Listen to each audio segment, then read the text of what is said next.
गर फिरदौस बर रूए ज़मी अस्त हमी अस्त हमी अस्तो हमी अस्तो, यानी कि अगर ज़मीन पर कहीं जन्नत है तो वो यही है, यही है, यही है। नमस्कार, आप देख रहे हैं जी न्यूज़ और मैं हूं आपके साथ शिवांगी ठाकुर और इस वक्त हमारी मौजूदगी जम्मू कश्मीर में है और आज के हमारे खास मेहमान यानी कि जम्मू कश्मीर के एलजी मनोज सिन्हा हैं। सर, आपका बहुत बहुत स्वागत है जी न्यूज़। धन्यवाद। पहला और सीधा सवाल, 3 सालों में धारा अनुच्छेद 370 हटने के बाद आपने क्या बदलाव देखा और जिस तरह से आप यहाँ लगातार काम कर रहे हैं, कितना चेंज आपको देखने को मिला है सर? मैंने क्या देखा ये महत्वपूर्ण नहीं है, लोगों ने क्या देखा ये ज़्यादा महत्वपूर्ण है। और मुझे लगता है कि अगर आप ध्यान से विचार करेंगी, पहले भी आप आई हैं, लोगों से मिली हैं जी, उनकी भावनाओं को आपने समझा है। तो एक तो बड़ा परिवर्तन ये हुआ कि देश की संसद द्वारा बनाए गए महत्वपूर्ण कानून 890 से ज़्यादा जो देश के बाकी हिस्सों के नागरिकों को अधिकार देते थे, उनके विकास और उनकी भलाई के लिए काम करते थे, वो सभी अधिकार अब जम्मू कश्मीर के नागरिकों को प्राप्त हो गए। ऐसे ही वेस्ट पाकिस्तानी रिफ्यूजी हों या पीओके से आए हुए लोग हों, पूरे देश में उनको सब कुछ अधिकार था, यहाँ उन्हें कोई अधिकार नहीं था। तो ये सब लोग उन अधिकारों के कारण समर्थवान हुए। बदलते जम्मू कश्मीर की हमने बात की। अब जैसा कि आपने अभी जिक्र किया कि हड़ताल की बात हो गई या यहाँ पर जो लोग हैं उनके मुद्दों की बात हो गई, तो हम देख रहे हैं कि किस तरह से कश्मीरी पंडित पिछले काफ़ी समय से हड़ताल पर हैं, धरने पर हैं और वो लगातार ये कह रहे हैं कि हम सुरक्षित नहीं तो हम काम कैसे करेंगे। हालांकि इसको लेकर आपने ये भी कहा कि अगर काम आप नहीं करेंगे तो आपको सैलरी नहीं दी जाएगी। 2 टूक बात आपने रखी। आप कह लीजिए तो मैं बताता हूँ। जी, आपने ये भी उनको भरोसा दिलाया कि सुरक्षा आपको मुहैया कराई जाएगी। तो ऐसे में सर, कहाँ पर समस्या कहाँ पर आ रही है इन्हें समझाने में या फिर सुरक्षा को लेकर? देखिए, मैं 2 बात कहना चाहता हूँ। एक तो एक आदत हो गई कि संदर्भ के अलग एक वाक्य पकड़ करके ही टीवी चैनल्स या मीडिया के लोग दिखाते हैं, उससे कभी कभी सही भावना नहीं पहुंचती है।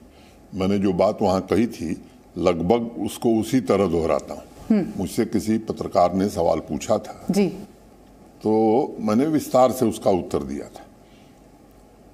ये सही है कि एक दुर्भाग्यपूर्ण घटना यहाँ हुई थी, उनका पुनर्वास हो, रिहेबिलिटेशन हो, इसके लिए भारत सरकार ने एक योजना बनाई और उस योजना का हिस्सा था 3000 नौकरी 3000 घर फर्स्ट फेज में। नौकरी मिले, घर मिले और जब एक जगह सब लोग रहेंगे तो उनकी व्यापक सुरक्षा का भी, प्रॉपर सुरक्षा का भी इंतजाम हो सकता है। तो मैं केवल उसमें ये कहना चाहता हूँ कि पहले जगह नहीं मिलती थी, पद नहीं भरे जाते थे, अब हम सिंसियरिटी के साथ पद भी भर रहे हैं, घर बनाने की कोशिश भी कर रहे हैं। अब ये ऐसा नहीं है कि 10 दिन में हम बना ये भी सच है कि कुछ दुर्भाग्यपूर्ण घटनाएं हुई, कुछ कश्मीरी पंडित या मैं कहूँ कि कश्मीरी माइग्रेंट साथी हमारे हिंसा के शिकार हुए। ये मैं जानता हूँ, कुछ लोग बयान अखबार में देते हैं, लेकिन मैं बयान नहीं देता हूं। मैं इसे गंभीरता से मानता हूं कि मौत का कोई मुआवजा नहीं होता है। फिर भी अगर ऐसी दुर्भाग्यपूर्ण घटना होती है तो एक संवेदनशील प्रशासन क्या कर सकता है, ये हमने करने की कोशिश की है। दूसरा, उनका एक लंबे समय से उनकी एक मांग थी, उनके प्रमोशंस रुके हुए थे। तो प्रशासन की नीयत को समझना चाहिए कि सारे प्रमोशन हमने कर दिए, घर जल्दी से जल्दी बन जाए क्योंकि वो अस्थायी समाधान होगा, उसकी हम कोशिश कर रहे हैं। उनकी सुरक्षा का चाक चौबंद इंतजाम रहे, इसके लिए मुस्तैदी से काम किया जा रहा है। 31 अगस्त तक का वेतन दे दिया गया। तो काफ़ी कर्मचारी कश्मीरी माइग्रेंट्स में भी काम कर रहे हैं, कुछ लोग नहीं काम कर। उनसे भी मैं कहना चाहता हूँ कि पूरे संवेदनशीलता के साथ हमने कोशिश की है आपकी समस्याओं का समाधान करने की, आपको सुरक्षा मिले, इसके चाक चौबंद इंतजाम किए जाएंगे, लोग काम करें। हाँ, ये सच है कि मैंने ये कहा था कि भाई घर बैठ के वेतन देना थोड़ा मुश्किल काम होता है क्योंकि प्रशासन नियमों से चलता है। सरकार नियमों से चलती है। तो इतनी बात कही थी, लेकिन अब उसमें से एक ही लाइन कही जा रही है कि घर बैठ के वेतन कैसे दिया जाएगा। मैं समझता हूं कि मेरे मंतव्य को समझने की जरूरत है और यही बात मैंने जो वहां कही थी वही दोहरा रहा हूं। ये कश्मीरी पंडितों की हमने बात कर ली और आप लगातार उनसे अपील भी कर रहे हैं कि काम पर आप लोग लौट आए, सुरक्षा भी। ऐसा है कि अधिकांश लोग काम पर हैं। मैं फिर इसको क्लैरिफाई, जो बचे हुए हैं उनसे आप लगातार अपील कर रहे हैं। चाहता हूं करना चाहिए। बात कर लेते हैं नार्को टेररिज्म की। देख रहे हैं किस तरह से बढ़ते जा रहा है नार्को टेररिज्म और ड्रग्स की चपेट में हम कहें तो इस वक्त कश्मीर के युवा जो हैं आंकड़े बताते हैं कि किस तरह से यहाँ दिन ब दिन जो परिस्थिति है वो बिगड़ते जा रही है।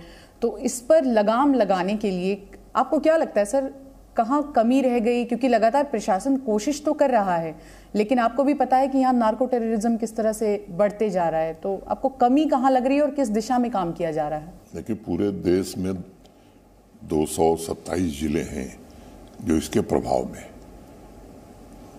जम्मू कश्मीर के भी 10 जिले नशे के शिकार हो गए वहां के नौजवान। भारत सरकार भी बहुत गंभीरता से, भारत सरकार का गृह मंत्रालय इस पर गंभीरता से काम कर रहा है और जम्मू कश्मीर प्रशासन भी पूरी तत्परता से इसमें एक मुहिम बना करके काम कर रहा है। देश के गृह मंत्री जी ने भी इस संदर्भ में कई बैठकें ली हैं। जो फैसले राष्ट्रीय स्तर पर लिए गए हैं, हम जम्मू कश्मीर में उसे पूरी तरह से लागू करने के लिए तत्पर हैं। यहाँ नार्को टेरर एक सोची समझी चाल है। आप जानती हैं किसकी चाल है। अब उस पार से जैसे ही ये इस तरह के मादक पदार्थ आते हैं, उनके मूल्य में काफी वृद्धि हो जाती है। एक बड़ी आबादी खास तौर से नौजवानों की उस नशे की शिकार हुई है। उसके कई पहलू हैं। एक, हमारी पुलिस को जो कार्रवाई करनी है, भारत सरकार ने भी एक संस्था बनाई हुई है इसको लेकर के, कौन सी जांच उनको करनी है, ये सब काम तेज गति से किया जा रहा है। गिरफ्तारियां और सीजर पिछले 1-1.5 साल में काफी मात्रा में बढ़े हैं और अभी एक जन अभियान हमने चलाया था, बैक टू विलेज। उसमें एक लक्ष्य भी हमने रखा था कि सरपंच और जो यूथ क्लब हमने बनाए हैं, एडमिनिस्ट्रेशन के लोग पंचायतों में चिन्हित करेंगे कौन है जो नशे का शिकार है। नशे के शिकार आदमी को, नौजवान को हम कल्प्रिट नहीं मानते। जो कैरियर है, जो लेके पहुंचा रहा है, उसके खिलाफ प्रभावी कार्रवाई करने की कोशिश की जा रही है और इसको जड़ से मिटाने की भी कोशिश की जा रही है।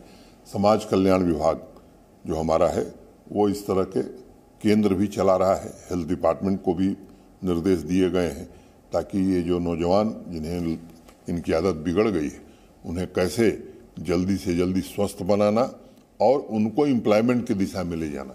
तो ये एक मिला जुला स्वरूप है जिसमें हम सब काम कर रहे हैं। उसमें हमारी पुलिस भी है, सोशल वेलफेयर डिपार्टमेंट भी है, हेल्थ भी है, एजुकेशन भी है, यूथ स्पोर्ट्स को भी हम लोगों ने जोड़ा है और मैं उम्मीद करता हूं कि ये स्थिति निश्चित रूप से जम्मू कश्मीर में भी, पूरे देश में भी भयावह रूप लेती जा रही और ये एक साजिश है कि देश की युवा पीढ़ी को कैसे बर्बाद किया जाए। भारत की ताकत जिस तरह से दुनिया में बढ़ रही है, मुझे लगता है कि मैं मानता हूं इस कॉन्स्पिरेसी का भी ये हिस्सा हो सकता है। तो इसको इस दृष्टि से भी देखने की जरूरत है और मैं प्रधानमंत्री जी ने भी शुरुआत में, आपको ध्यान होगा कि इसको लेकर के देश को सजेस्ट किया था। तो हम लोग शिद्दत से इस पर काम कर रहे हैं और मुझे उम्मीद है कि इसमें भी सफलता हमें मिलेगी। 15 अगस्त को जब मैंने अपना भाषण किया था तो उस दिन भी मैंने जो बात कही थी, यही कही थी कि जम्मू कश्मीर हम कैसा बनाना चाहते हैं। तो भ्रष्टाचार मुक्त, भय मुक्त, नशा मुक्त और रोजगार युक्त। तो ये हमारी 4 निष्ठाएं जो हैं, मैं कह सकता हूं कि इन 4 निष्ठाओं को पूरा करने के लिए प्रण प्राण से हम सब जुटे हुए हैं।